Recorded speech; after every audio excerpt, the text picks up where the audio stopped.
যে রক্ষা করে সে হচ্ছে রক্ষক, আর যে রক্ষক ভক্ষণ করে সে হচ্ছে রাক্ষস।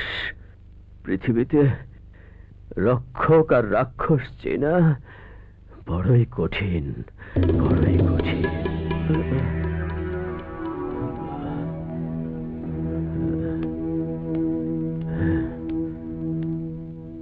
বাবার কথায় আপনি কিছু মনে করবেন না? না না বাবাজি, আমি কিছুই মনে করিনি।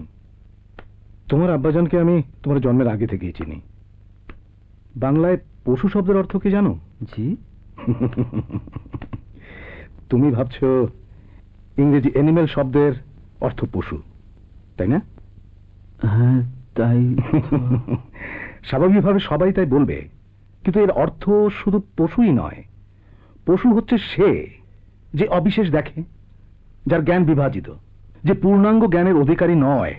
যেমন ধরো অস্ত্র কারখানার শ্রমিকেরা, তারা কেউই পূর্ণাঙ্গ অস্ত্র তৈরি করতে পারে না, কারণ তাদের পুরো অস্ত্র তৈরির কৌশল শেখানো হয় না। একটা পূর্ণাঙ্গ অস্ত্র তৈরির কৌশলকে ভেঙে ভেঙে বিভিন্ন জনকে শেখানো হয়, যাতে করে এটাকে এককভাবে কেউ তৈরি করতে না পারে। জ্ঞানটাকে এখানে স্তরে স্তরে ভাগ করে দেওয়া হয়েছে। একজন শ্রমিক শুধু একটি বিষয়ই জানে, যে যা দেখে বারে বারে একই দিকে একইভাবে দেখে, কাজেই ওই অংশটা শ্রমিকের অভ্যাসবশতই হয়ে যায়। এখানে জ্ঞানের ব্যবহার খুবই সীমিত, আর পশুরাও অভ্যাসবশতই চলে, জ্ঞান দিয়ে নয়। আমাদের পূর্বপুরুষদের মধ্যে এই পশুটা প্রবল ছিল। তারা পৃথিবীর তাবৎ কিছুই নিজেদের গণ্ডির মধ্যে দেখতেন। তাদের সমাজ জীবনে কোনো কিছুরই সম্পূর্ণ ভাবনা ছিল না। মদ, মেয়ে মানুষ আর অত্যাচার ছাড়া আর কিছুই দেখতেন না। আর সবগুলোই অভ্যাসবশতই হতো, এ কথা সত্য। কিন্তু আমি বাবাকে সরাসরি তাদের কাতারে ফেলতে পারবো না। বাবাজি, আমি আসলে তোমার আব্বাজানকে তা বলিনি, তুমি আমাকে ভুল বুঝো না। না, আমি আপনাকে ভুল বুঝছি না। আমি আমার উপলব্ধি থেকেই বলছি। বাবাকে পশু বলা যায়, তবে বলতে হবে পবিত্র পশু।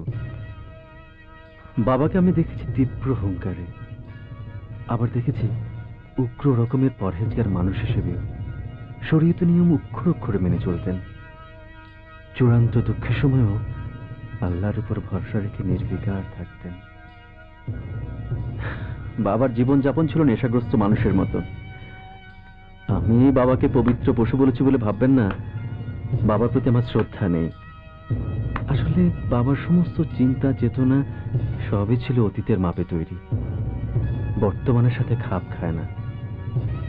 বাবা পরিবর্তনকে গ্রহণ করতে পারেননি, যেমন পশুরাও পারে না। আমি বাবার ত্রুটিগুলো বুঝি, ত্রুটির কারণও বুঝি, আর বুঝি বাবার ভেতরকার পবিত্রতা। আল্লাহর রহমতে সব আগের মতো হয়ে যাবে, আপনি আবার সুস্থ হয়ে যাবেন। সুস্থ হয়ে যাব, কিন্তু এ জীবন নিয়ে আমি কি করব?